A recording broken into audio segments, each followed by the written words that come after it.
Good evening, everybody. A very warm welcome to Blakademik Live here at the Curtain Club in London. Greetings to everybody online, on LinkedIn and on YouTube. I'm Michelle Moore, I'm your host for tonight. I'm going to be taking you through proceedings. A very warm welcome to everybody. Are we in the room? Are we here, people? Yeah! Oh, I can hear you now. Wonderful. So, we are looking forward to a brilliant conversation with some incredible experts. We're going to be talking about diversity and inclusion and what's next. This event is brought to you by Blakademik Live, a special collective that is all about centering the Black experience in culture, in sport, and everything beyond. So if you're not a part of the Blakademik collective, make sure that you go online now and you join them. If you're going to do any posts around social media, please tag Blakademik Live. We will be having a great conversation, and then that will be followed by a Q&A. So for everybody online and in the room, get your questions ready, add them into the chat, and make sure that you take part up as a part of our conversation today, because this is about everybody. It's not just about our experts on this panel, and they are brilliant experts. We've got lots to say, and we're going to have a really progressive conversation. Please be mindful when you're on social media. We're talking about diversity and inclusion, and we're talking about issues that are very emotive, so please respect the topic. Now, some of you are expecting to see Jordan Jarrett Bryant here. He is usually the host, and you're not seeing his handsome face, you're seeing mine. He has graciously invited me to host this conversation because I have a background in anti-racism, education and sport, and working across business as well. So, with that out of the way, we're going to get on to the main bits of tonight. But I do want to say that all of my experts are here in their own right as D&I. We're going to abbreviate the diversity and inclusion to D&I as D&I experts and practitioners with a wealth of wisdom and insight. They're not representing their particular organisations. So we do like to have a bit of an informal conversation as well. So there'll be questions from me, but people will be jumping in. The purpose of our conversation today is to demystify the role of a diversity and inclusion head of or consultant, and really try and find some of the clarity in some of this. And just to give a little bit of context, since 2020 and the racist murder of George Floyd, we know that diversity and inclusion has been in the headlines, with the toppling of statues, with the vision statement upon vision statement, the performative action of many organisations, and the protests that we saw on our streets in the UK and globally. The world has been looking at diversity and inclusion in new ways. Anti-racism has been a part of that as well. Many of us have had many conversations that we haven't had before with our employers. This has put a direct impact on our diversity and inclusion experts here today, and we're going to be talking about that in more detail. So I think that I've got through quite a bit in a very short space of time, and I want us to kind of kick off now into some of the introductions. I am a teacher by trade. That is something that I did a long time ago, so I will be a bit directive. I'm going to do the introductions, and I'd like everybody to clap after I've done all of the introductions, okay? Not after each one. Sorry, I just get really annoyed by that. So I'm just keeping it informal in that space. So we have such an amazing group of people with us today, and I don't say that lightly. Everybody here is award-winning, and everybody here is giving up their time to be here to share their insights with you. We have Priscilla Baffour at the end there. She is head of global diversity and inclusion at TikTok. She has a background in media. She has won awards for her work around social mobility, gender and the ethnicity pay gap, and she is awesome. She has also been named as one of the top 8 Black and Asian minority ethnic workplace heroes at the Investing in Ethnicity Awards. She's worked for the BBC, ITV Media and News International. We have Mac Alonge here. He is the founder, very important that, the founder and the CEO of a data-driven equality, inclusion and diversity tech company, the Equal Group, which is focused on providing forward-thinking organisations with the tools and the support that they need to optimise diversity and inclusion efforts within their organisation. He has worked with some of the leading brands over a number of years in the private and public sector organisations, including KPMG, the UK government and Capita.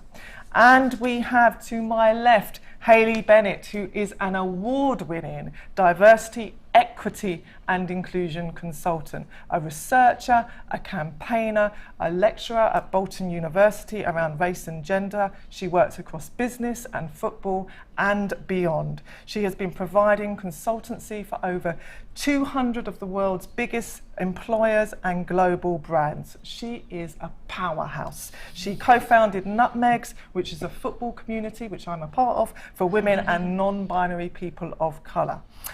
And Shelly Bishton, she is the head of creative diversity at News UK, and she works very closely with the senior editors and programme directors to ensure that they get the content right for our entertainment and journalism, so that it is reflective of the diversity of the UK population. She has a wealth of experience, with over a decade of experience in the media industry, having worked with the Times and the Sunday Times. And this year she won the award for Empower Future Leader Role Model. A big up for this amazing panel, please. Big up.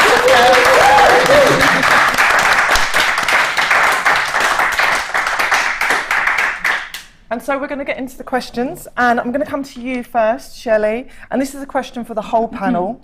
We really want to understand what is involved in the role of being the head of D&I, and I know you're involved as the head of creative diversity within your organisation, so can you tell us a bit about that, and what does D&I mean to you? Hello. So nice, thank you for that introduction, it was so lovely, it's wonderful to be here today. So yeah, I'm Head of Creative Diversity at News UK. So for those that don't know the portfolio of what News UK has, it's got the Times, the Sunday Times, the Sun, it's got our wireless stations, so Virgin, TalkSport, Times Radio, and we've also got Talk TV. And my role as Head of Creative Diversity, it's slightly different from a more traditional diversity HR role, and I sit within the corporate affairs team, and I work as a central function for those different titles with the editorial teams, as you mentioned, looking at how we can better represent people in our content output. And that ranges from such, and as you can imagine, all those different products, you know, work in different ways, but it ranges from doing things like insights, research into language development, partnerships with the community, all sorts of recruitment, particularly when it comes to looking at more senior recruitment on the editorial teams, all sorts of a vast array of different things. But actually my role was kind of, to your point, Michelle, what you were talking about, kind of born out of the past couple of years and what's really happened. So I'm not traditionally from a diversity and inclusion background. Previous to this, I worked as head of partnerships for the Times and the Sunday Times, and that's what I joined News UK at 4 years ago. But I suppose a couple of years ago, I started to become a little bit disillusioned with my current role. I was hitting a bit of a ceiling. I've been a head of partnerships for many years, and I just kept bouncing, and I really couldn't see myself kind of pushing through that. And, you know, for many reasons, we understand why that happens, particularly to black women in companies. But also, I've got two sons. I really started to become quite discontented with the representation, particularly of black people in media and in our titles in particular. And it was Black History Month in 2019, and I was like, we were doing nothing really to represent Black History Month in our titles, in our business. So I approached the business and I just said, you know, this isn't right, this is unbelievable. Like, you know, I've been celebrating Black History Month for the past 30 years. You know, why is it that a company like ours isn't? And they actually, you know, we worked together, and they actually could see that there was a problem there in terms of the representation of black and brown people. So what happened was it culminated in me creating a diversity group, which looked at the representation of black and brown people at News UK and bringing people together, so a race network essentially. And then that manifested itself. So that was the end of 2019. And to your point, George Floyd, the racist murder that happened in 2020. So what I was doing as like a race network, as a side hustle with my head of partnerships job, suddenly all of a sudden the business was like, you there running that network, we need you so badly, because we don't have any idea how to talk to people in our business. We don't really know how people are feeling. We need to address representation. So I just started working and mobilising the network itself, working with the business, and then it culminated in my job, which is now head of D&I. I suppose for me, what really matters about D&I is about the representation, particularly of Black people in the British media currently right now. So that's really my focus. Thank you. Really, really interesting, because it's been born out of the need, but you were already demonstrating and filling that need. Wonderful. Mac, very different situation for you. You are the founder of your organisation. Yeah. Tell us what your work involves and what does D&I mean to you? Yeah, so I guess in essence it's supporting people like Shelley to make a difference. We like to say that we can accelerate the rate at which organisations make progress in diversity and inclusion. We work with companies to really upskill them, take them on a journey. As an organisation, we focus on being data-driven. So one of the things that we found was that companies were doing a lot, so training and policies and strategy, but there's no real data around it. So it made it hard to qualify and quantify what progress looked like from a long-term perspective. So we work with organisations to really get that baseline and say, what's your situation today and what do you want to be in 5, 10, 15 years time? And then we can measure progress against that. So make sure that we're actually making progress in a meaningful way. When we talk about data, we're talking about both quantitative and qualitative. So one of the things that we often see is that companies are in a rush to get more diversity in without really understanding what that feels like, what that means. The example that we always give is that it's all right having diversity at a board level, but if your Black, brown, female, non-binary colleagues don't feel the same empowerment, don't feel like they have a voice, feel slightly marginalised, then actually you're defeating the purpose. Yeah. It ventures into kind of tokenism. Right. So that's kind of the crux of the work we do. We don't just work with organisations bilaterally, but we also work across sectors. So what does that mean, bilaterally? Sorry, on a one-to-one basis with organisations. So a lot of our sector work is really about changing industries and changing sectors. So we've always said that if an organisation changes, that's great. But what about if you're working in that organisation and actually you get itchy feet, you want to move to another company? Do you now start from scratch from a diversity and inclusion perspective? So one of the awards that we've won at the end of last year, thank you, was Innovation Programme of the Year for the Engineering Talent Awards. And that was for an initiative that we've got in the energy sector, which is taking 50 organisations essentially on a journey to measure their diversity and inclusion, compare and contrast that across the sector, so that we can be really specific about what are the issues that are unique to you as an organisation, and what are the issues that we're dealing with across the sector that we can start to collaborate in a meaningful way on. Thank you very much, Mac. And Hayley, tell us what your job entails and what does it mean to you? So similar to Mac, I'm kind of on the outside of an organisation because I'm a consultant, but I work independently to a point because I think part of my work is around collaborating with others, and I have been lucky to collaborate with Mac, which has been good. What does my job entail? I think, can I answer the second question first? I know you're strict, so it will help me answer the first one. So I think to answer like what is diversity, what is inclusion, I probably will start by saying what I personally believe it's not. There's a lot of people who think diversity inclusion is like HR programs, so it's about compliance with like the equality legislation. I don't think it's that. I think that's like HR. I think diversity inclusion is not always like a change program. Like a lot of people use that rhetoric. It's very like established in our like sector. It doesn't always have to be a change program. It doesn't always have to take time. For me, like you introduced me with my title when you focus on equity. I do think that diversity, equity and inclusion work is really important to make that distinction, because for me, equity is all about recognising that there are structural barriers that exist across society that are stopping people from having some of the opportunities that we want people to have.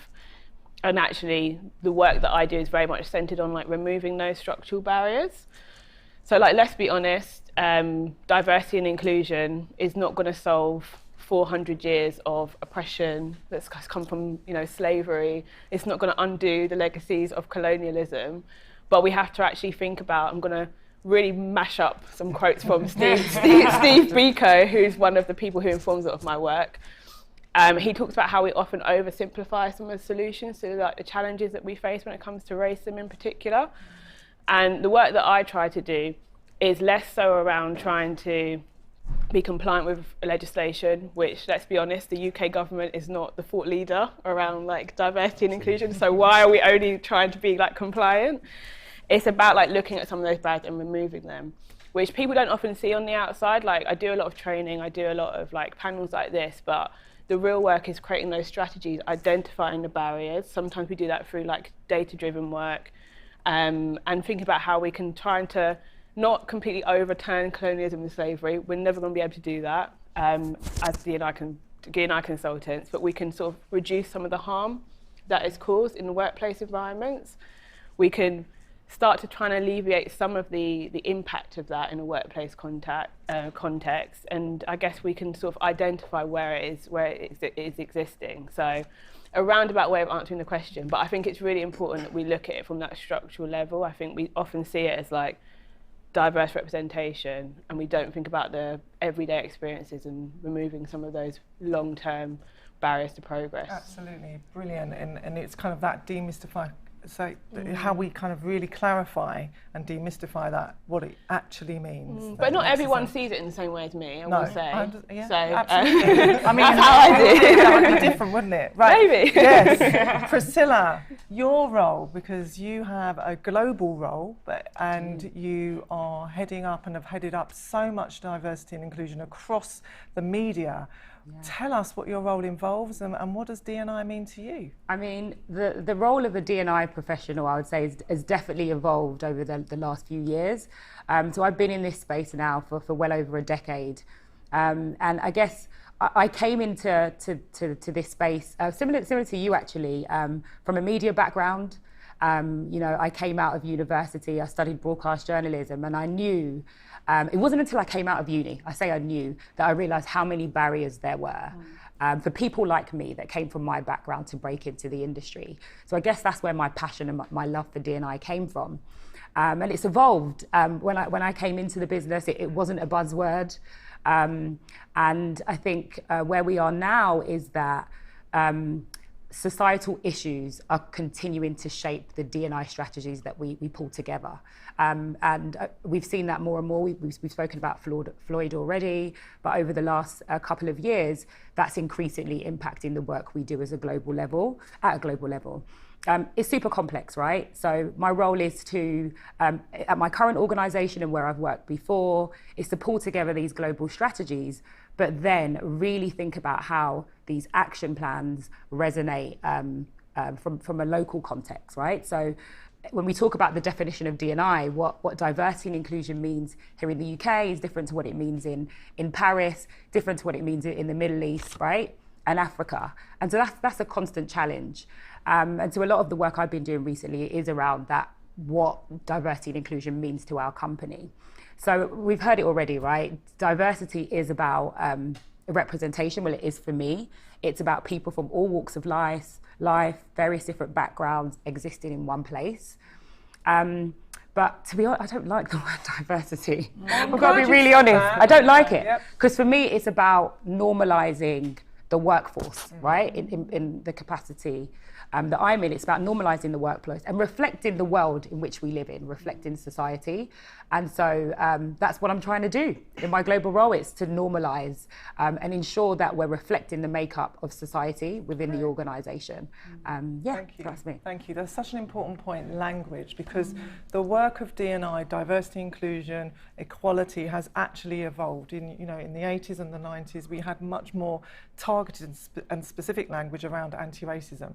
And what we've had is this diversity and inclusion became this kind of more sanitised way of talking about anti-racism that then got diluted with everything that went with D&I as such. And so often people do have a response to D&I, which is a negative response if they understand that journey. And if you look at it academically as well, what you found is that it takes away the critical edge of social justice and the work around equity in a stronger way. So if we just segue onto, we have spent a little bit longer than what I thought, but we can talk, people.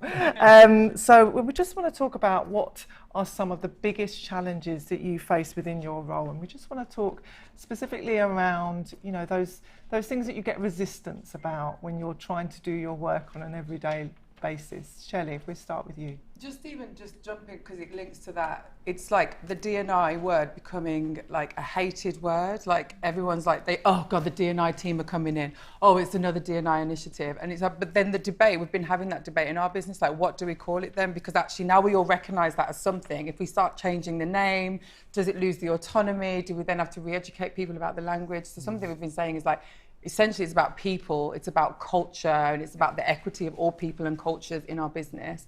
But I think the challenge linked from that, it's constantly having to have that conversation and constantly having to like justify essentially why you meant to be there. You know, it's always sometimes as well, I feel like I have to take myself out of myself in order to have conversations with people. I'm talking about myself. I'm saying I should have a job in this company because, but I'm not. I'm talking about they should, you know, it's so I think one of the biggest challenges for that is constantly having to justify why people deserve equal places in our society, in our companies. That becomes difficult. Also just continuously, oh gosh, I've lost my chain of thought now. So it's just really about the challenge. You've given us a really good flavour there, because actually the comeback that you have when you're introducing something new is really difficult, and especially around this space. And if your identity is rooted in that, that makes it even more challenging. So Mac, what are some of your biggest challenges? It's an interesting one, because I think that there's so many. I think especially from an internal perspective, so Shelley and Priscilla can probably relate, the lack of support, the lack of budget, the lack of time. So essentially these individuals are being asked to work miracles on behalf of the organisation. To Hayley's point, to unpick 400, 500, 600 years of social injustice within your organisation on a shoestring. You know, do it, but we're not going to give you any money, we're not going to give you any support. I think there's also something to be said about an extremely low bar in terms of an expectation. Again, to Hayley's point, compliance is like the bare minimum. But for some companies, that is, you know, praiseworthy. You know, we've complied with legislation. We're not racist, sexist, homophobic, whatever. Therefore, we deserve plaudits. I think there's something to be said about kind of raising people's expectations to say, look, this is what good looks like. And I guess to the final point on the barriers, leadership is a barrier. You know, we do not have diverse leadership in many organisations. So it's very hard for leaders to empathise with what people are telling them about the need for this work, the need for meaningful diversity and inclusion. You know, how do you, as a middle-aged, middle-class white man, put yourself in the shoes of a black young man that doesn't come from privilege, that has worked extremely hard to get into the organisation in the first place, and then is facing racism on a daily basis? It is very hard for you to empathise. So I think from a leadership perspective, there's that lack of proximity to the issue. What's the wildest thing that you've ever heard then in that sense? I just thought I'd just liven it up a little bit, people. You're still with us, aren't you? Sorry, I don't take away from anything that's been said there, Mac. But, you know, this is a part of what we're talking about. It's the daily weathering of the impacts of structural inequalities and racism. And there is something about the use of words. Come on, what's the wildest thing that you've ever heard? So I think, you know, I was reflecting on it earlier that I hear wild things on a daily basis. Like it's become kind of, I've become numb to it to we some haven't extent. rehearsed this, so this is slightly dangerous. I've heard things like, this diversity and inclusion's gone too far. You know, we're now white middle-aged, middle-class men are now minorities within organisations and feel hard done by. There's so many. That's enough, actually. Let's leave it there. Let's leave it there. I feel like I've been dying someone to ask me this question. You're not down on my piece of paper, but I'll let you, Hayley. And you need to come back. One of your colleagues was with me, so you can talk to you about this. But I was delivering a workshop once, and one of the things we got people to start thinking about is reflecting on like how race has impacted their lives so far. And obviously, a lot of the time, white people are like, "What do you mean by that? I don't know." And obviously, black people know straight away, like, this is what's happened. No lie, one person actually said, I have got a black dog. So I've experienced racism when I'm out walking my dog. Imagine I had to keep it together for like another hour. That's actually the worst I've probably heard. Yeah, no, it was pretty wild. And I got in the lift with one of my colleagues who, luckily I was not alone. And we were just like stunned. I think we started laughing, and then like, you try and unpick that. We managed to do it in the workshop this time. I can't remember how we responded, but that will always live with me.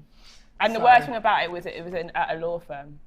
Okay, we're not going to be doing any naming. No, here we today. don't have to, but just to give you a flavour of how bad it is. Yeah. Thank you for sharing that with us. I'm just checking that we're all still in the room and engaged, and we need to see body language. Yeah, great, good stuff. All right, and you're with us online. Make sure that you're putting your words in your chat and that you're interacting and getting your questions ready, YouTube and LinkedIn. So the next question, the important question, I think, this is for my whole panel, my amazing panel. So we've heard a bit about the challenges, we've heard what we think D&I actually represents and what it's about. So is it working? Is it working for Black people? Priscilla. Good question. I'm often asked this on a regular basis. I'd say yes, it is. And I think I say this because I feel like at early career entry level, we've seen a lot of growth. We're seeing more Black talent, especially when I talk about my industry, come in. I think, but where we're not seeing progress is seeing that talent progress to those mid-senior decision leadership making roles. And I know we've already spoken quite a bit about Floyd, but you know, following the aftermath of Floyd, that outrage, although it shouldn't have taken a tragedy for us all to see that glaring lack of racial diversity in our organisation, it did. It drove, in many cases, it drove us to have that awkward conversation around race. And for the first time, leaders were listening to the lived experience of Black people, and that was very uncomfortable. And I'd never seen that in my whole time being in this profession. And so I definitely felt like COVID, Floyd was a tipping point. But some would say that it has been performative because, you know, a few years later, where are those companies? What's the progress against some of those commitments? But, you know, we'll just put that question out there. But for me, I am seeing that change, but I definitely want to see more of a change around that, like I said, that mid to senior level. Great. And Hayley, do you think it's working for Black people? I try not to be cynical, but I think my work is becoming increasingly harder because I am finding it a little bit more challenging to build that trust with especially Black people, but other marginalised people when we come in to start doing work, because a lot of people have seen those promises made and not be kept. I think the key for me is D&I work can be like harmful or helpful. I'm actually going to post something on LinkedIn about this. It's about 2 weeks late, but it depends around who we're centering in this work for me, because ultimately a lot of D&I work is still not centering those who are like most marginalised and most need this work. It's around trying to bring like the majority along. It's about trying to appease certain people, and sometimes it's conscious. Like people always talk about like, oh, we need to create more profit, we need to do this. Who are you centering? If we don't centre the people who are most impacted by oppression in this work and design the interventions based on them, of course we're not going to make progress for them. And I think for too long a lot of D&I initiatives have been about trying to get people on board.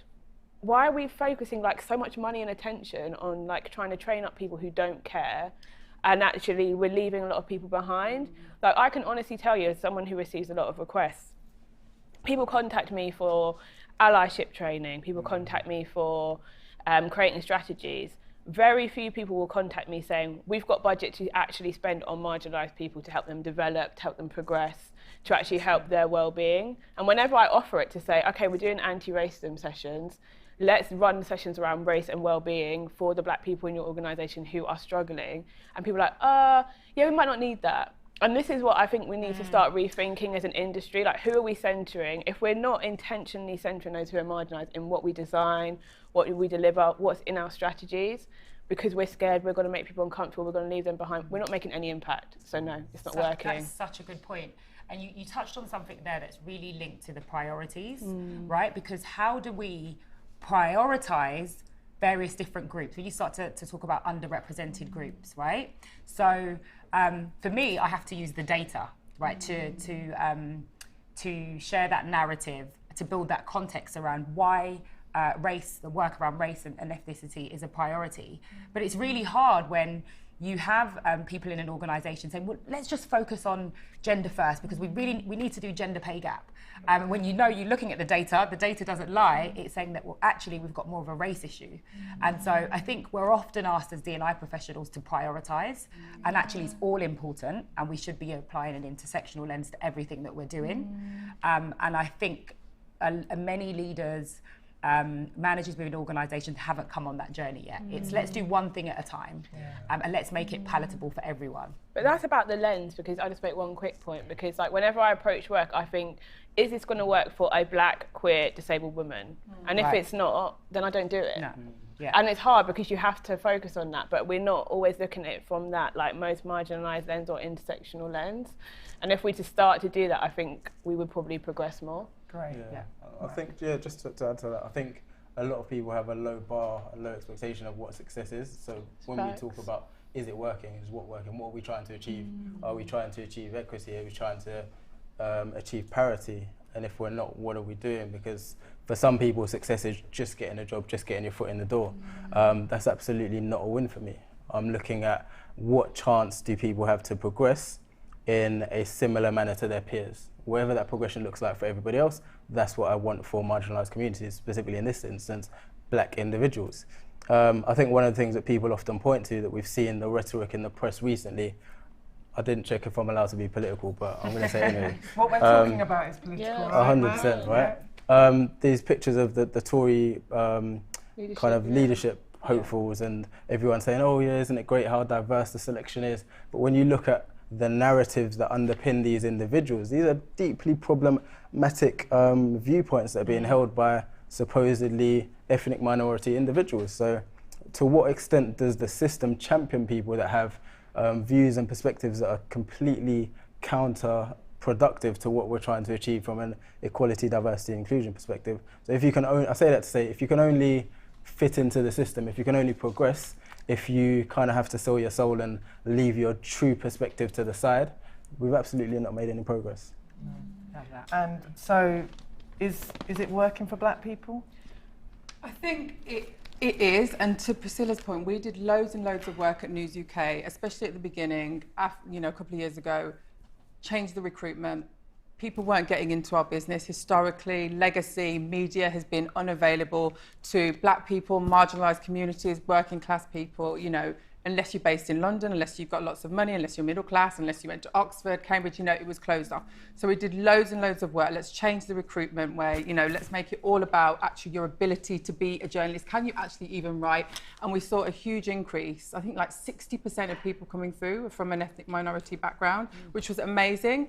But to your point, in terms of mid to senior level recruitment, it has been so difficult, and that has been really, really challenging. To think about some of the wildest things that I've heard, in the initial stages, like, right, okay, we've brought in all this young talent, but we need to look at where are senior journalists, because we won't keep the young talent unless we've got senior journalists that they can look up to, aspire to, gravitate towards. They can be their sponsors, they can be their mentors. I had someone turn around to me and say, well, there just can't be any good Muslim journalists because we've never received an application. It's like, actually what we need to challenge is, where are we looking for the people? How appealing are we making our jobs in a historically, in a kind of media industry which has historically alienated lots of different groups of people? How are we going to attract those people back into media and make it say, this is appealing now, it's a safe place for you, the culture is changing. So I think there's loads and loads of work that we need to do on mid to senior talent. But actually what we're trying to do, and I think it's a trend as well now, it's like, okay, to your point, Hayley, loads of training, let's try and bring people along. And I think we had to do that. We had to shake it up and we had to try and say allyship, all these things mattered. But actually now what we need to focus on is the sponsorship of the people in our companies, because to your point, equity, these people haven't got the same equity. Why are we, like in our business, for example, if data is so important, we can identify that black women are the ones who are leaving our business quicker. So actually, what is it? Let's specifically look at our culture, let's look at our systems, let's look at our leadership programs. Are they getting mentors? So, it's about addressing all of those kind of almost like the systems around people that we want to keep in our company in order to save them. And to that point, I think over the last 2 years, we've seen massive movements in terms of people leaving organisations, especially at that senior level, because there comes a point in time where you're just fed up of hearing nonsense, like people just making strategies and making promises that they know at the time the pen hits the paper that they're not going to keep and they're going to break, and people are sick of it. So we can't just turn around and say, right, we're inclusive now, come and join our organisation. There needs to be that opportunity to actually repair and demonstrate what's different. I agree, and I think. Oh, sorry, come in there. I was just going to say that you touched on recruitment there, and that's often like a key enabler, right, to bringing in talent from underrepresented groups. But there needs to be much more of a focus on how we nurture and develop the talent, and then ultimately retain that talent in an organisation. But even to your point around training, you know, how are we measuring success there? Because for me, it's about behavioural change. To your point that you made around leadership and that sponsorship, and that takes time. Well, the thing is, I'm just going to push back on that, because that's one of the kind of excuses that we hear a lot, isn't it, Priscilla? It's like you talk to senior leaders in organisations and they say it's going to take a cultural shift, it's going to take years, or even when we're asking people to think about their board representation, which could be changed very quickly. Because the talent is there. The talent is there, but culture isn't this mystical thing. Culture is people making individual decisions every single day that they can choose to do differently. And it's very people personal. that you need to just get rid of. This is Yep. the other thing. Yep. Can I That's the push biggest back on challenge. that Those as people well? that you need, They need to go. Organisations have been brave enough to do that. Right, There's one a at fear time, there, one at isn't a there? time. Sorry, we're getting really excited now. Seriously, Hayley, you were going to push back on something? I think, to be honest, this might be unpopular on the panel, but one of the things that I think makes things take a long time and makes people think it's going to take a long time is how we do use data in D&I. Right. Because we spend a lot of time, money, and years of doing surveys to sort of prove or just discover where the problems are. I'm so sorry, I know I've been doing this for 10 years, but every organisation has got the same problem. We all know what the problems are. We need to start seeing like lived experience as data. If you've got one black woman in a canteen saying to you, I've applied for this job 3 times, I can't progress, that's enough. Like, we do not need to do a 10 grand survey to prove that there are gaps. I think that deserves a clap. We need to keep doing it. It's true, though. Real talk. I know it is important to organisations and like, you know, it is important to how we evaluate our work, but it takes so much time, effort. Absolutely. Like lived experience is also data. Believe people, in particular, believe black women, believe dark-skinned black women who often are leading, you know, these discussions. And I think we keep looking for the data to tell us stuff that we already know, and that takes too much time and effort. Agree, but also disagree. I know that. And I think this is exactly the reason why when we talk about data, it's not just about the quantitative, it's about the qualitative as well. And the issue that we have sometimes is that people are vocal in the canteen and they are vocal when they're having conversations with their peers, but how often does that message get directly to the CEO or directly to the board of directors? Do they fill in the surveys though? Because I think it's going to be a waste of time. And that's where we come in. And that's where we come in as an independent party to say, look, even if you don't trust your organisation, even if your organisation is completely toxic, come and tell us, and we'll make sure that the CEO sees it. But I We'll will make say sure on that. that, I think there's an element of that causes harm, because like, it should be enough if someone's leaving or if someone says to a manager that happens, that they shouldn't have to like pour out their soul and their trauma in a survey for us to take it to the CEO for them to take it seriously. And I think as much as we do that, and I do that, I think this is one thing that we probably need to look at and think to change if we want to impact, you know, black people, marginalised people, and reduce the harm that some of this work does cause. And I think Can I say something about in terms of data? I want to just say, if we didn't have quantitative data in our company, we would never have got anything that we needed to get through, because I think we can literally show by department, by area, and also that produces a bit of competitiveness as well, how many people you have from each different intersection within that department, who's leaving, you know, so I think And the actually, qual data as well. Yeah, like exactly. The perception, like how people The are actually perception, feeling. how people, do you feel we like wouldn't be you able to belong? do you anything. feel like Okay, we're going to move this along now. See, we love data. Yeah, we really love the data topic. But I'm in charge. We'll talk right? after. I'm Right. in charge. So Sorry, this lady. does segue into what success looks like, because in this work, what you may see as success actually may be different to the clients that you're working with, or to your leaders in your organisation. So there are different versions of success for us. I talk about this in my book, Real Wins.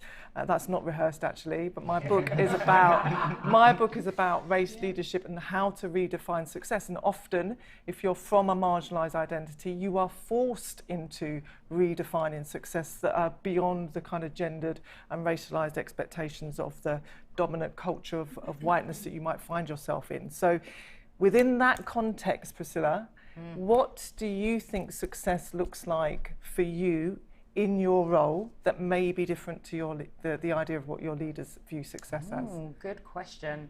I think for me, success is actually celebrating the small wins, because I think we've been on this journey for a long time. And if I'm a very positive person, I'm an optimist, but I do think it's going to take a long time in organisations to see the change that we all want to see.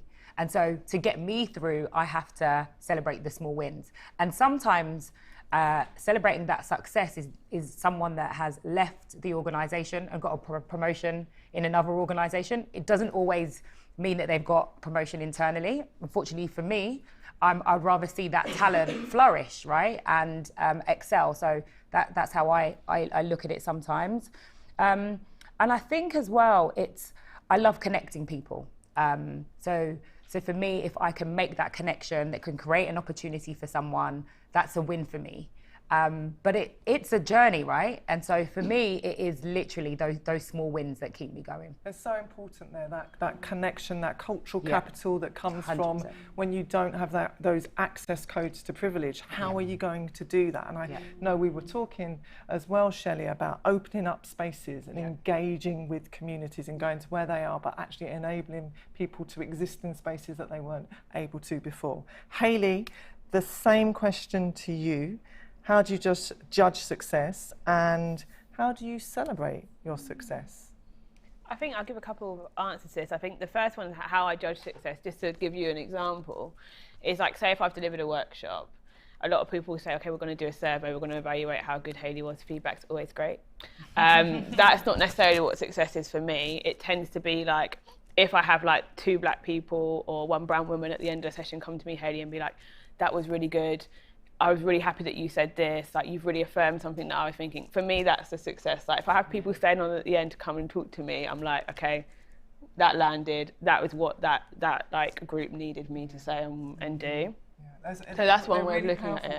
When people come and whisper to you, it's really good you said stuff that I couldn't say. Yeah, exactly. That for me is success. I think the other thing is I'm very much based on like, I think, and this is probably my sort of program management background from sport, like around outcomes and how we measure outcomes. Because I do think with a lot of strategies in DEI, we look a lot at like data or like KPIs and numbers, but we're not as good as like measuring outcomes. So for example, how do we measure like safety of people in a space? And you can create ways of measuring that. So that's how I look at it. How do I celebrate?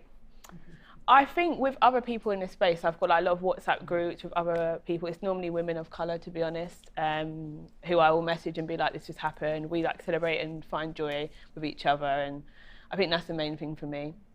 Thank you so much. And I think there's something there about how we acknowledge our progress in this work as individuals working in a very difficult space. And something you touched upon, Shelley, in terms of when you're actually putting forward arguments, when you're really strategically trying to position the work, and then your identity is rooted in that as well.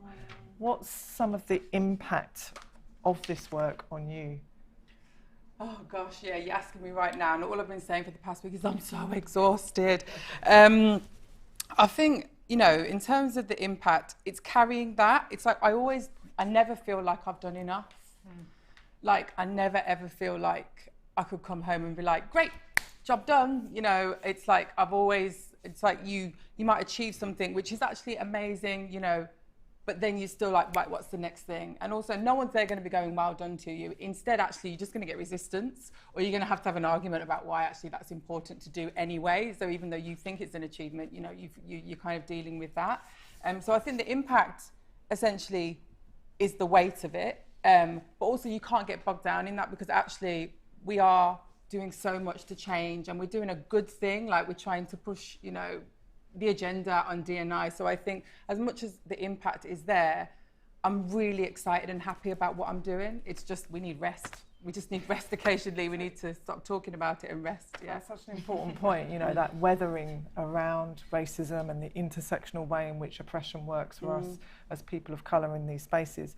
But just on that point as to, you know, what's your why then? So you talk about you're really committed to it. Why? But I get so much joy just thinking about success. I get so much joy out of things like when I created the what we call now the Cultural Diversity Network at News UK a couple of years ago. Probably one of the most important points in my life, my career, was creating the first meeting. There was about 50 people at News UK, black and brown, all came together into a room, and we all just sat looking at each other. And we were like, whoa, I've never seen you. And we were all just so elated. You know, I get a little bit of goose pimples, and that sounds a bit cheesy, but I really do. Like, I really felt like I loved how people felt the power, the agency. We were all talking about the change we wanted to make. For me, those things. And also, you know, I talked to you about it. I had someone come up to me in work, and we created for Diwali, we created a new, for Eid, a space for them to go and pray. Which was different to what we had. So we had this room and it had no carpet on, and we had no idea that people were going up there and having to pray on their knees on the hard concrete floor until someone identified it. I was like, we need to address this. Like, this is hideous that people are having to do this in work. So we created a beautiful space. We're in News UK in London Bridge. It overlooks a lovely, you know, it's got amazing views of London. Why wouldn't we create a space there? We did this, and this woman came up to me in the toilet, and she just grabbed me. She was like, thank you so much. You do not realise how much you've changed our experience. I swear, that for me is like, that's important. You know, you're changing people's everyday experiences in work so that they can actually live a better life. Wonderful. So that's definitely the why. And also, I've got 2 young black boys, and every day I go home, some days I just stare at them, and I just think, I need to make this better for you. Thank you. That's it. Powerful. 100%. Yeah. So we have 10 minutes left, people, and I'm talking to the people on LinkedIn and on YouTube and those of you watching on replay to get your questions ready. This is an amazing panel, and so the last 10 minutes we're going to start to wrap up, but I do want to know about the impact of the work on you, Mac. Yeah, really good question. Everything that Shelley said I resonate with. For those of you that aren't in the room, you wouldn't have seen the sound check we did before, but they asked us essentially what you had for breakfast, and 3 out of 5 of us didn't have breakfast. So I think that goes some way to demonstrate. That's because I'm intermittent fasting. So 2 out of 5 of us. I didn't have lunch, so all of us are starved. There's no competition going on here. Matt, this is a serious question. I'm trying to answer it. All right. Yeah. So the impact is kind of the weight of expectation, and to kind of draw back in the earlier question you asked around success also. For me, similar to Shelley, I've got a 1.5-year-old son at the moment, but my background's actually in the energy sector, so I spent 10 years as a regulatory consultant and was just dismayed at the lack of diversity and inclusion. So this is something that I intentionally went into because I felt that we can't leave this legacy to the next generation. This is work that has to be done now. Should have been done 20, 30, 40, 50, 400 years ago. But the next best time to do this work is now. So we need to really make a difference with the opportunities that we're given. And that in itself kind of has a weightiness about it. We don't, as an individual and as an organisation, I never want to do work just for that small win. I want to change the legacy of what we do so that sectors and us as a society can meaningfully move forward. I don't want my son to have to face the barriers that I've had to face or that my parents have had to face. So that small win becomes a real win, right? Yeah. Absolutely. Okay. Plug. Yeah. So just moving on, in a sense, you know, we have to, what we've heard here is the weathering impact, the powerful reasons why. But often, you know, in this work, we, as people from marginalised identities, we have to be unjustly resilient, right? And in some of the work that I do, I talk about the tools of resistance that we need to exist in spaces so we can thrive, actually, not just survive. So I want to ask you, Hayley, what's the impact and what are some of the tools that you use? I think now I work for myself, the impact is less. The reason I say that is because it's really important to look at like the boundaries you have. Like I'm really lucky I get to work with clients who, I mean, 99% of the time my clients get everything I said on the panel, so they're nice to work with. I think I still like feel exactly what you both feel, like you're never done, so you always want to keep doing more, and that can be draining. But it's a mindset shift, and I think tools-wise, like lucky to have Michelle as my mentor, and you've coached me a lot through issues too. And I think it's about being deliberate and resourceful that you do need support. I'm not always the best at listening to my own advice, but I'm going to share a couple things. I think first of all, like remembering that actually hope is an act of resistance, and like trying to cultivate that we will make change is something you have to tap into when you feel cynical, like I am tonight, folks, sorry. The second one I think is that community. So like I will say that a lot of people think like if you're successful, if you're doing things, especially for me, I'm a consultant, I work for myself, I do work collaboratively, I don't have that scarcity mindset that like if I pass this work on, I'm going to lose out on opportunity, or if someone messages me and it's not for me, I shouldn't share that with somebody. So creating that is really, really important. And like I said, I've got a few WhatsApp groups and just amazing people I work with. And I think the other one is just being really like intentional about your well-being. Like I've, received a lot of support. I was literally on a very specific course looking at like the impact of racism and doing this work on black bodies. And that was really helpful in giving me some tools. But I think it's a mindset shift. I think we have to keep reminding ourselves that like there's a big issue out there. We're not going to solve this if we work alone. We have to work collaboratively.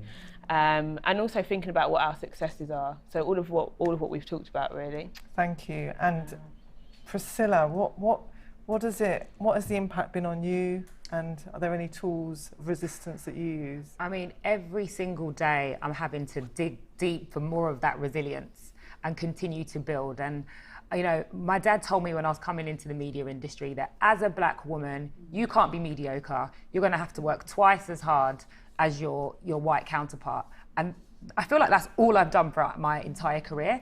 And it is exhausting. It's super exhausting. But then when I get into the boardroom, and I'm the only one, I have the world on my shoulders.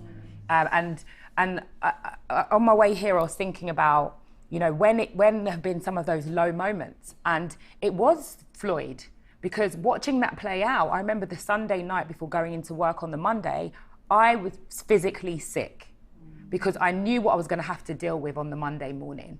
I knew that whatever I was feeling, regardless of that conversation that I needed to have with my kids, to explain it to them, because it was the first time we were having that conversation with them, I had to show up the next day in the boardroom, be an advocate for the community and drive that change, when all I wanted to do was cry like them. Yeah. And that is really hard. But to add to what has been said here already, I completely resonate. For me, it's about future-proofing the world of work for my children, if they decide that they want to be in the workplace. But as corny as it may sound, I feel like I'm walking in my calling, right? I feel like I'm a woman of faith, and I believe that I'm here to change the world, in whatever way, that shape or form that may manifest. That's what I'm here to do, and that's what kind of keeps me going. But you made a really good point about having that network and that community of other D&I professionals where we can share best practice, like solve together, have a cry together, and know that it's a safe space, really. Powerful, so powerful. There's so much in all of those answers. Amazing. There's something about our self-care as a community. There's something about fellowship. And I'm reminded, as you're talking about Audre Lorde's words around self-care being a political act for us in so many ways in terms of building our resilience. So we have literally 2 minutes left. I do have another question, which I'm so ambitious for time, always, audience. And I might just give this to one of you to answer. And it really is about, hopefully this conversation has clarified what people do in these roles that are so varied and so in depth. But Shelley, I just want to ask you, what is it that you would need from others to help you do your work more and better and more effective? What's the kind of support that you might need out there? I think sometimes it's a bit of understanding, which is great for having moments like this and for us to talk about the work that we're doing. I think recently I can feel some frustration and I'm looking at Jordan as well, because sometimes you can feel some frustration from people, like there's not enough happening and we need to be moving quicker, and also not seeing what is being happening, like and the work that's maybe going on behind the scenes. So I think I would ask for maybe like some collaboration, knowing that we're all in it together and we're just going to keep on driving. And actually, if people are working in D&I, know that they are putting the work in, and they are there for the people. So it's kind of like trying not to allow frustration and impatience, and just, you know, because we've all got it. I mean, I've got it, we've got it, we're all sitting up here. Yeah, that would be. Thank you. Anything to add, Hayley? I can feel you like next to me. I can feel the energy. I'm right behind you as well. Right, the last word is Hayley. No, you're good. Okay. That one I'll get into the data debate again. So we have had such a brilliant conversation. It's just given you a snippet of the issues that affect these amazing individuals that are working tirelessly, often unseen. There's that unseen labour, the additional labour that has to go with this work.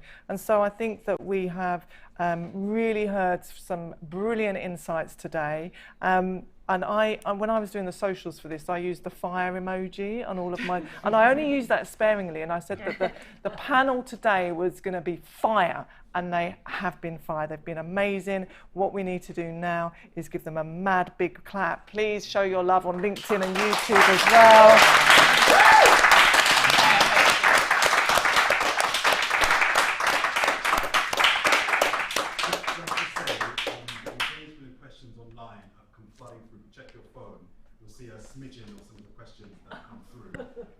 We can get through as quickly as possible, but anybody in the room that's here that's got a question for the panel, please raise your hand and we'll try and get through those as quickly as we can. I will ask if you can be succinct and as short with your questions as possible, please. Thank you very much. I mean, the quality on the panel is awesome in the truest of sense, so thank you for spending your valuable advocate time, all right? Some of the ways that I get business leaders to buy into D&I is how getting different diversity and perspectives helps you design better products and services for your customers. So there's questions for my two corporates, either side. How has diversity and inclusion impacted your product? But, you know, brilliant question. And I think to the point that I made earlier around, for us, we need to reflect the diversity within our workforce in order to ensure that we do have a product, but a product, and also support, you know, our clients and our customers as well, right? But you touched on something there that I really want to talk about, and that's the business case. I think for years we have spoken about, we've had to come up with a business case for why we're doing this in the workplace. And actually, I don't think we need to talk about the business case anymore. We've seen all the reports. We know that it's great for creativity, innovation, impact our products, all of that. We know it. But now it's really about the ethical side of things, the moral case for doing this. And so I'm now at a point in my career where I don't want to talk about the business case anymore, but it is important for some, we're going to have that conversation in some organisations because they're not on that journey yet. But where I work, I need that diversity because of the product. But yeah, I hope that answers your question. I mean, I would say I'm from a marketing background, and I think that really helps my role, because I'm always thinking about, and I hate calling it the commercialisation of diversity, but that's how I see it for myself, because I work in a corporate business and they want to make money. I want to make sure diversity is always on the agenda, so I need to understand how I'm going to say to them, this is good and this is going to make you money. So essentially, how can you create any product, or for me, how can you create a paper or a podcast or anything if you don't reflect the society? You're going to be missing out on huge swathes of money, and because you're not going to be attracting that audience to your product, and you can't make a product for people if you don't have those people in that product. It's like at the moment we started to touch on digital accessibility, and it's like, you know, we know that 30% of the Sun audience identify as having a disability. If you don't make your product accessible, you're missing out on 30% of people, which equates to like 8 million people a month. So I think it's trying to always, and it sounds crass, but actually in a business like mine, I know I need to do that. Put the money behind it. This is what we're missing out on. And you just essentially can't make products unless you do have it reflective of all the people. But I will come in there again as well, because I completely agree with you, and I've gone through my career having to make the same case, right? But we were at a point earlier on in the conversation where we were saying we haven't made change quick enough. And we've been doing this for a long time. We've been saying, like, look at the impact this is going to have on the business, on the product. So why isn't that resonating? Why isn't the change happening quicker? So I think I was going to add to that the kind of incentives that are available, and I think as a society we've not disincentivized problematic behaviour quickly enough. But I think we're seeing a sea change in terms of the impact that social media is having on the way that companies are responding. I want to quickly fast forward the next 5 years, because I feel like that incentive is going to be even more severe. So where we're going to more online retail, where kind of social media channels are increasing, if you as a social media channel, for example, do not protect people of colour or women or people with disabilities, you will very quickly see that your market share just reduces and another competitor comes and takes your place. Right, we've got so many questions, bare questions from LinkedIn and YouTube. Thank you very much for doing that and your interaction. We've got a question around accountability, and especially with some of the media and the outlets that you're involved with at News UK, and around the headlines and the kind of racialized tropes that we see out there. So how do you hold those media companies to account? So, well, I think we've come a long way since the, let's just put it out there, like the Raheem Sterling type situations that we face. So I think we are a long way from then, and I think that accountability has come from situations like the Black Lives Matter movement, addressing, like we did, race masterclass sessions for all of our Sun readers, for all of journalists, all of our Times journalists. It's about an education process, and I just don't think people can get away with it as much anymore now. Like, to your point about social media, there's so much accountability. You can't just put something out there and then nothing happens. Now you put something out there, literally a trope of people will be attacking your product. So I think accountability comes from the fact now we've progressed. Social media is there to keep us in check, and also addressing things like language and having more diversity initiatives on the actual newsroom floors. Okay, thank you. And a question, I'm having to move on quickly, Mac, forgive me. Hayley, how do you think white CEOs or educators can better support young Black employees and students entering into the workforce? To be honest, I think a lot of it is through like sponsorship and actually committing time and effort. I think one of the issues that I have with a lot of leaders is there's this argument we need to get like diversity in our organisations at the top level so that they can influence change. And I actually always say to let's be honest, most CEOs are not like Black people. We shouldn't have to wait for those Black people to come in for you to feel like you've got a responsibility to play that role in supporting young people. So I always literally ask them, like I've got inclusive leadership, like self-assessment and 360 tool that I use. And the questions on there are always like holding them to account. Like, what are you doing? Like very practical things. Do you mentor people? Do you spend time proactively learning on this topic? If you're not doing a lot, there's like 30 questions. I can't remember them all tonight, but if you're not doing those like very practical things, then you're not doing enough. Yeah. And that can also help with that accountability piece. It's that recognition that actually just me saying on LinkedIn that I support this is not enough. I have to be proactive and intentional. Brilliant. We've taken a few questions from online because I'm about equity. We're going to then open it up to the people in the room. Is there anybody else that has a question here that they'd like to ask? Oh, great. We have some. An excellent conversation, guys. I think this question is for the whole panel, because everybody's going to bring a different perspective, I'm sure.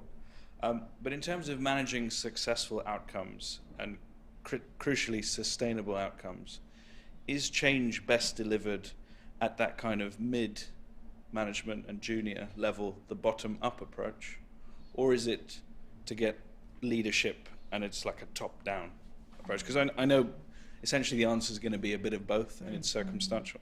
But I'd be keen to hear. All right. I'd say from our organisation's perspective, it was one of the quickest ways to change the makeup of the business, is to do it from the bottom up. So there was a massive focus on that because you can quickly mobilise it. We can do apprenticeship programmes. We joined in the government Kickstart programme, so we could quickly see a change in dynamic. But then I think you have to shift the focus, and that's something that, because otherwise, like I said earlier, you can't retain people if they can't see a ladder for them, and if there's not a culture that's been built, and if essentially at the top, you're not seeing that diversity. So I think, but that is what takes a lot more focused effort, and it's about the recruitment drive, it's about the culture, it's about attracting people into the business. So I would say it's a bit of both, but companies do tend to go bottom up initially.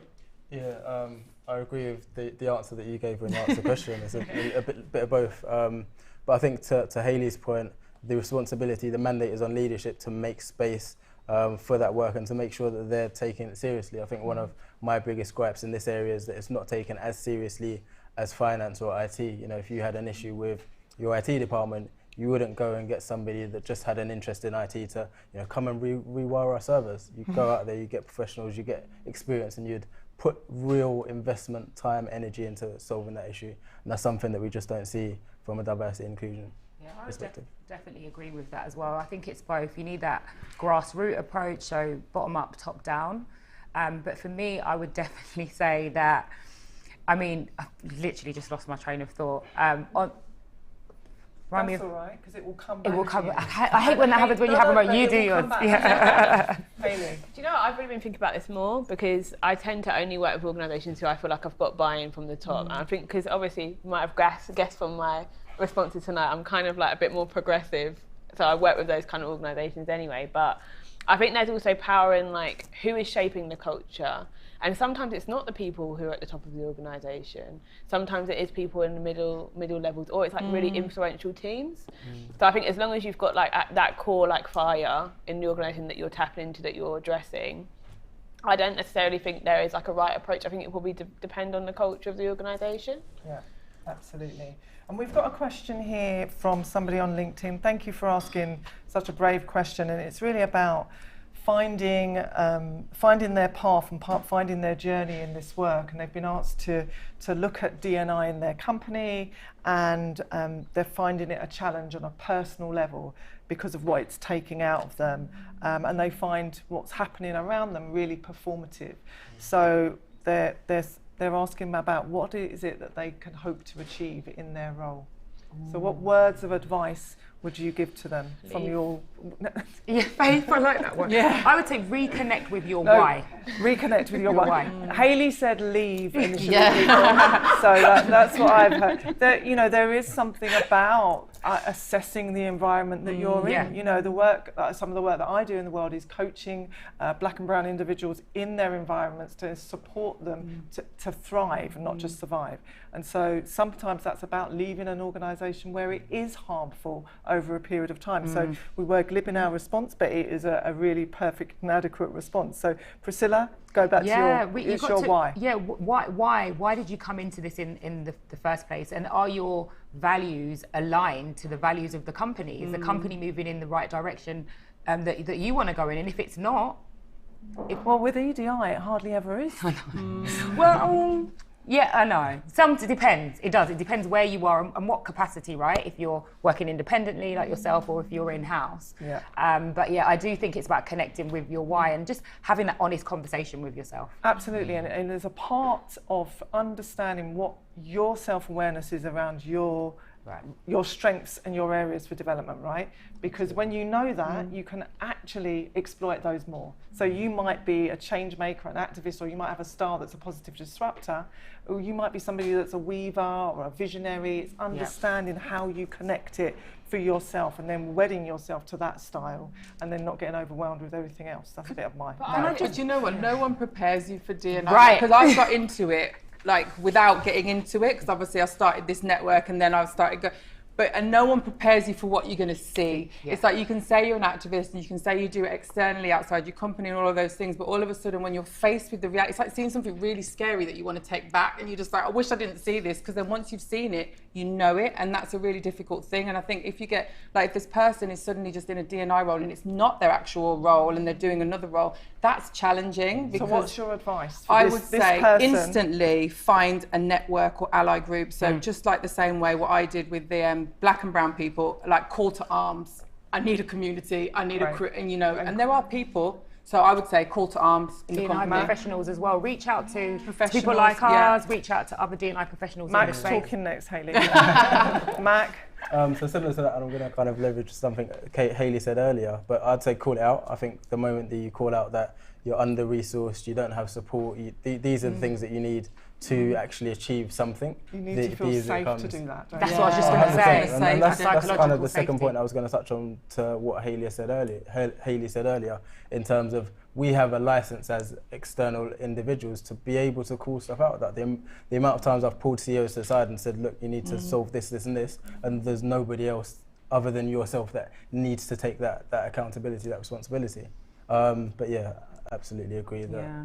To call an agency, Safety, definitely, to get an external, because then they give you that kind of, power behind you. Absolutely. You don't need to be the voice all the time. Yeah. But I wasn't trying to be flippant by saying these, because I think there's also power in the fact that there's so many people who are doing these roles now, and there's so many opportunities to work in D&I, and obviously by tuning in tonight, you're passionate about it.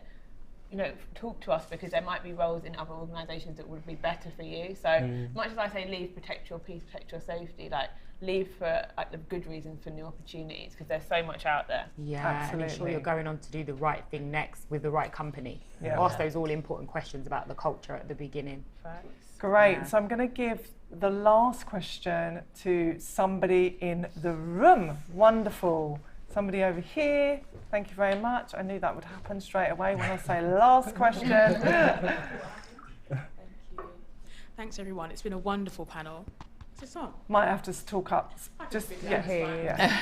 So, being in a society that's rooted in influence. We just need to hear you a bit more. Oh, sorry. Being a society rooted in influence, right? We kind of need to see it. We need to see things being modelled in order for things to work. And this question is mostly to Priscilla and Mac, thinking about the data company that you run and this fab TikTok role that you've got. Are there any good examples, including your own, of organisations, companies, thought leaders that are doing a brilliant job that we can all look to as influence, but also other organisations that are doing a terrible job or a very mediocre job, and that's absolutely fine. What good examples do you have that we can use to help influence that with this kind of anecdotal evidence or kind of ethnographic evidence that we can say, look what your peers are doing? Do you have any examples, you two, but also everyone? That's a really good question, actually, because I think there are pockets where organisations are doing great work. I think not everyone's perfect. I think there's things that every organisation needs to solve for, to improve on. But I think for me, organisations that are just transparent around where they are on the journey. So to your question around accountability earlier from the gentleman over there, now it's best practice to just share what the makeup of your workforce looks like, what are you working on, how you're tracking progress. And I think I'm not going to call out organisations because I think it will be kind of unfair, but there are some brilliant organisations that are already doing that.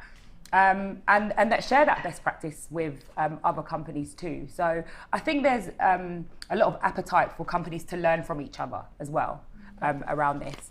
But yeah, I can talk to you offline.